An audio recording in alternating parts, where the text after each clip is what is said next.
Morning guys, this is going to be a short video, well I hope it's going to be short, on being true to yourself. First thing is health. I'm drinking my coffee now, but I'm going to have a second one in a minute. Then I'll be on the treadmill once I've done this video. I've also got to beat the sun, as you're probably going to see. It's fighting against me because it's coming up out of the background because it's quite early here in Spain. Recognise your strengths and weaknesses. Recognise where your problems are in life. Recognise things you can fix and things you can't fix. And it all seems a bit of a riddle, but it's not. Get yourself a pen and paper, get yourself a whiteboard, whatever works for you. I mean, personally, when it's quite big like that, I would actually turn around and write it in a scrapbook. Then I'd put the goals or the achievement pieces of what you want to do, where you want to go, onto a whiteboard, or your problems. So, well, when I say problems, I'm not going, I feel depressed. I'm talking about things like, say, you've got debt problems. Put the magic number on there that you don't really want to talk about, and then look at it and think about it, and think about when you order that curry on the Friday. Do I need to put this number up on the screen and go, before I dial, I think I'll go and get the ingredients and make my own curry, and I'll get some Tupperware boxes and I'll freeze the extra ones, so if I feel hungry I'll put it in the bloody freezer. Visualization is an important tool. Just in front of me I've got two big whiteboards, but over there I've got a notepad. There's a diary pad over there as well. There's a notepad over there. There's a lot of visualization things that I do simply because my day's busy. So when I think of something, I'll write it down. But also when I sit and plan things, like my fitness stuff is over there at the minute. It's written on the whiteboard what I want to achieve. And the good thing is, all the stuff, my training courses, I finished them all last week. So that's now what, there's 3 to come off there. But the reason I'm saying this is you can't move forward if you don't recognise where you are. You can't get into a positive mindset unless you recognise A, what you're doing to yourself, and B, what people are doing to you. If you can't see that, haven't looked at it, you are unlikely to change. You'll go to work miserable, you'll be unhappy, there'll be a constant problem without a positive change.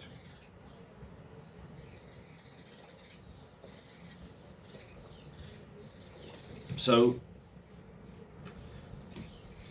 one of the things I want to put into this is I'll put some of my perspective as well.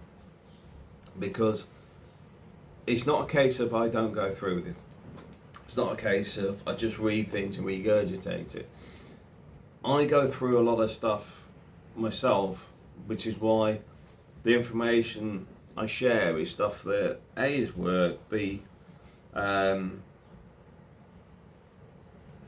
well, it works. Simple as that. I mean, for me, this one may be relatable to a lot of people. I'm in a very toxic work environment. I'm in an environment where my entire team's left the business, and not because of me. In fact, I'm in contact with all the guys in the team. Well, it used to be the team. Even though the business was very toxic, my focus was making sure the team not only were delivering what they were supposed to be doing their current job, but I put a lot of focus on training, mentoring, and making sure they can move forward, because I'm not interested in people coming into work with us and not developing. And one of the key things on that is the mentoring piece and the development piece is not for the business, it's actually for the individual. So for me, it's important that, for example, the project managers learned how to develop projects better, developed training in Prince 2, did their construction design and management course, got a bigger idea on how to do procurement, cost analysis, and more blended with a QS, which a lot of people don't have in the project field, bizarrely. Well, I find it peculiar, but hey ho, I'm from the surveying side, so working out whatever it is and the cost to it is just normal for me. But anyway, moving on. So the development piece is there. So even though they were under a lot of problematic individuals and pressures and blame culture and all the other stuff that goes with a toxic environment, they had positive focus. The first one being is, if you carry on this path, filter the noise out, do these training courses, you can go anywhere. You will have the knowledge, experience and capabilities to work in any other company without even, it's not a challenge. And bizarrely, when push come to shove, they all left and they all got good jobs. They're all working in bigger companies with opportunities to grow in those businesses. So they're all doing really well. So that's the thing. In a toxic work environment, you've got to filter. You've got to take crap out of it. Not try and challenge it, develop it. If the business ain't interested, which it isn't, you rechange your mentality to recognize. This is why it's a personal thing, because a lot of people try and focus on changing the culture. Work's crap, this is this, blah blah blah. Same. Ignore it. Move past it. I get blamed for loads of stuff I am completely unaware of. The management in the parent business and my own boss collaboratively work with other people to stab me in the back on things that I have no idea what they're doing. Nothing to do with me. But there's been a culture in the business from way before I got here that has this massive revolving door. And I would honestly say that the business quality has done that well. Because you can't retain talent, and as people become aware of how bad a business is, you can't recruit it. Because people like myself will go, and I know thousands of people in the industry. So when people hear about a job there and look at my LinkedIn and say, "Oh Matt, you were over there, how is it?" Absolutely this. And they won't even apply for the jobs, because the whole industry is in turmoil at the moment. So people are being far more selective, and it's a market for the individual, not the business. This is why you see a lot of people whinging, even recruiters, that people won't do 5 days on site anymore. Well, that's because predominantly they don't need to be on site 5 days a week, unless they're a caretaker, an engineer, etc. But even an engineer, I was mobile for, I don't even know how many years. I never went to the office, and I wasn't on a site. I had 60. But anyway, so even with that, I know the backstabbing's going on. I know the lying's going on. There's a lot of stuff, things where people say, I wasn't aware of, I don't know about this. But not to you, to other people. Because when they ask you, like your boss should ask you, you would actually say, there's the calendar invites. That's when we met on site. They were invited, they didn't show up. But no. Complain about you to others, and then you get slanted, and then the person or people at a senior level have this view that you're X, Y, Z. Me, not bothered about it. Company's too small. The fact that people can be manipulated at senior level that easily, they are not the types of people that have longevity for me. So how do you deal with it? Well, the first thing is you get your back to the wall. you become defensive, not argumentative, not aggressive. What you do is you shore up your position consistently. So you focus on what's yours, and you recognize which people are doing this and how they're doing it, and you separate yourself from them. So as this is sort of evolved, I've stepped further and further back. There is no career progression for me in this business. The business is too small, so I'm not worried about career progression. My development is still going on. I'm doing my degree, so that's my career development.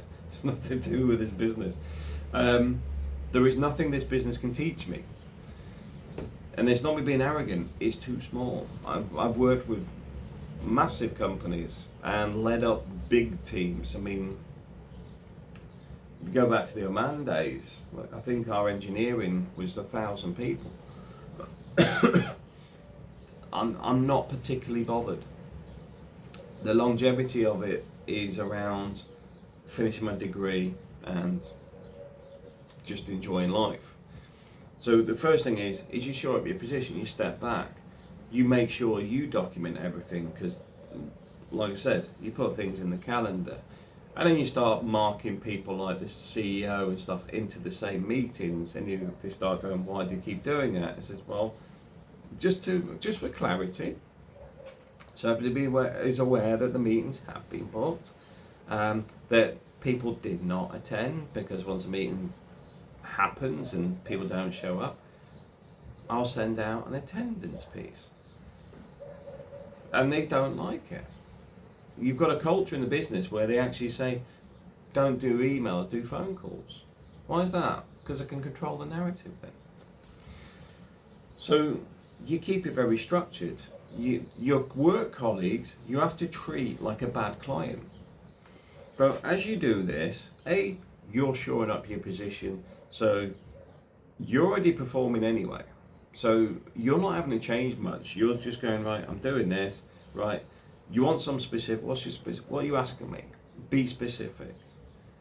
I don't want you coming back in a month's time slating me behind my back because I didn't do something you never requested.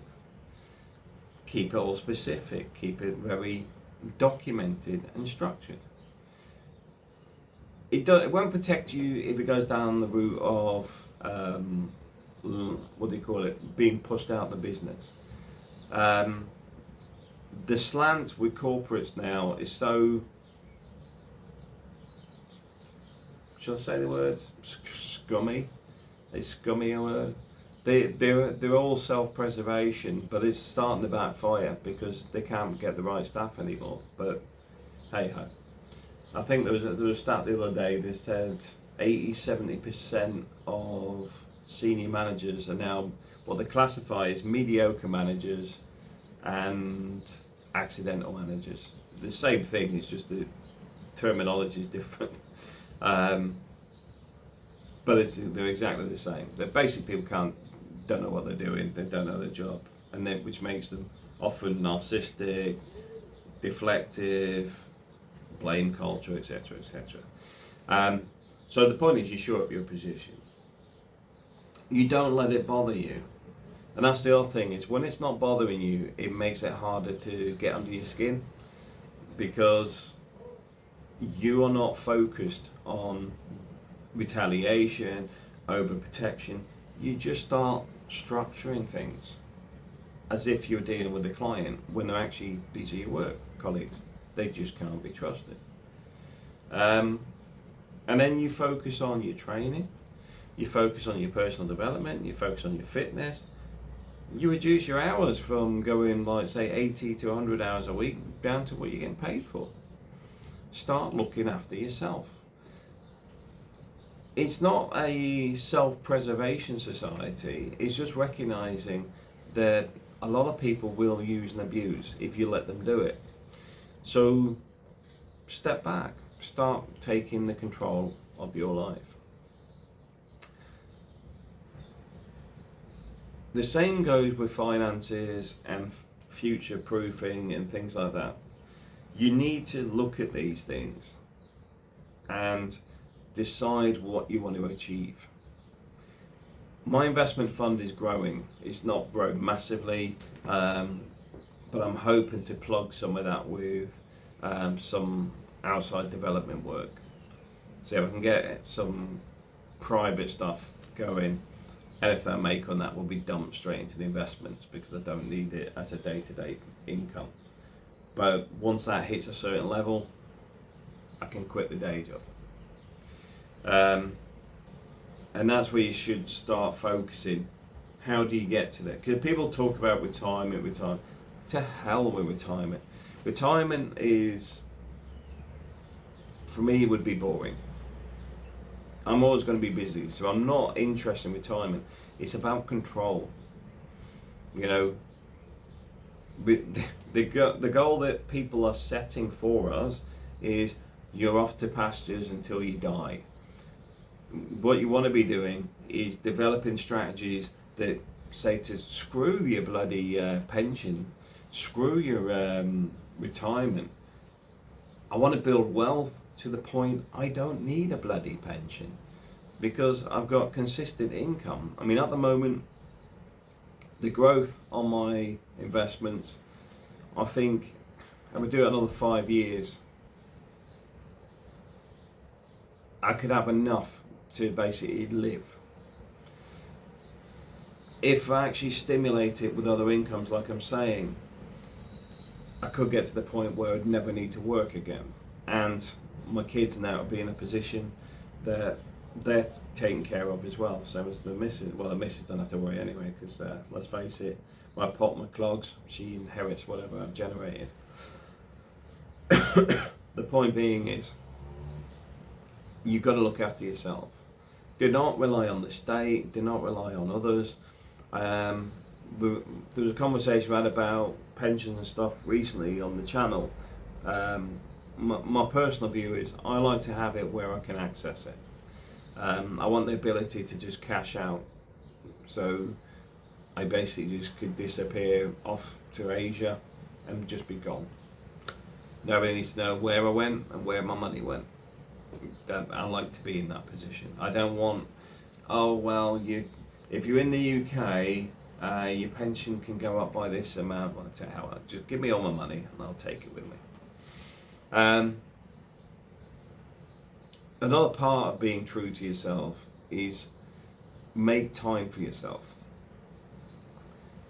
Reading is an important skill. Reading is extremely useful, and you find you absorb it differently to watching videos. So I do recommend reading. I've been able to understand a lot more around people over the last couple of years due to the amount of reading I've done. I've got to admit, some people do not like the fact of the way I deal with them, because you start to see people. I see you. Because they try to do manipulative stuff and stuff, and you can see straight through it. And when they get called out, they don't like it. They really don't like it. And this is why I say one of the important things is just going, yeah, don't really care. I'm moving on, got other things to do. Because it bothers them. So especially narcissists, because the narcissists are a peculiar bunch. Because a lot of the time they don't seem to understand what they're doing. And when you actually can point out and then step back, I think it confuses people, because in their mindset they may not even realise they're doing it, and they have to or they do know they're doing it, but they don't like being caught out, and then they have to justify why they're doing it and try and talk themselves out of being caught. Where if you just say, I see you, that's it, walk away, they don't like it. So I like using that tactic quite a lot, because it makes it difficult for them to move forward with it. And it's not me being narcissistic to them. It's just quite simply, these guys make my life hell if they try to. But like I said, you've got to move past all this stuff.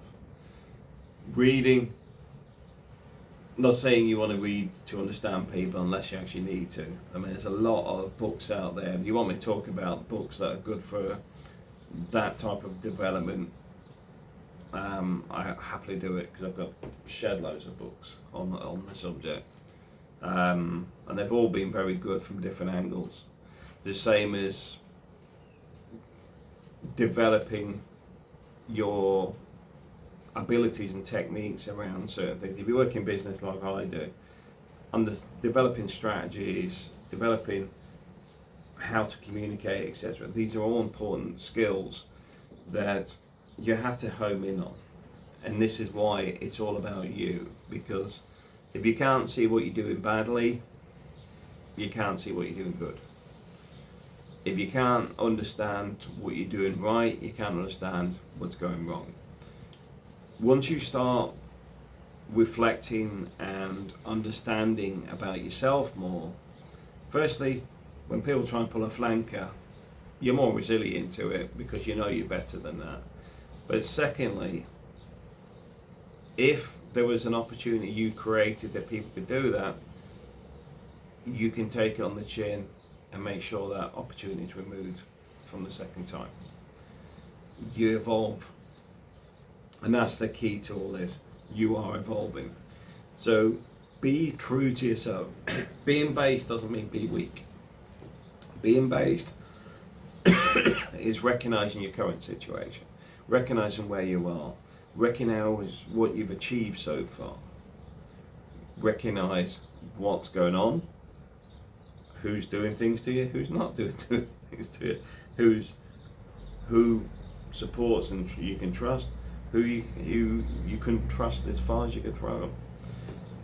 Everything's tied together, and I do recommend the reflection piece as well, to sit back, like this morning, got the sunrise, it's now come out, I'm going to put my shade out. But that ability to sit there and strategize and work around everything, you know, where you want to be, where you want to go, what you've achieved, what you've done currently, what you want to do next, they're all important parts, and they're things not to be overlooked, because if you don't do it, you will spend your life working on the hamster wheel and never change. It was back in, I think, 2007 where I realised I hated the life I had. Got a fantastic daughter, not to do with my daughter, but the career and everything else was just go to work, pay the bills, go to work, pay the bills. Yeah, life wasn't going anywhere. If you go forward to where I am now, we've got the house in Spain, we've got property in the Philippines. I've been locked in for nearly 5 years now because of the house, but the house is nearly paid. We're moving to the new thing of, shall we buy a farm? Because the farm will be something that I can see advantages of doing it. It's the same as, do we buy a village? Because we can do it. In Spain we can do it. And I do think there's enough people out there that would be interested in getting involved in a project of that scale. It would be predominantly around infrastructure, because I'll be honest guys, the way globalization's gone on, there's going to be a lot more online opportunities. I mean, people keep talking about AI being the end of everything, but it's going to be at least 3 years off. There's also the fact of human interaction is still going to be an important aspect, because let's face it, I hate talking to bloody computers, and I hate talking to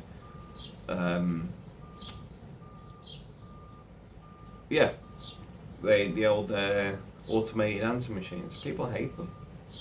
So I can see there being an opportunity for people to actually do the opposite, where you start having things that are more personal, and I could see that being a driver for business, actually trying to do stuff that was the way it used to be.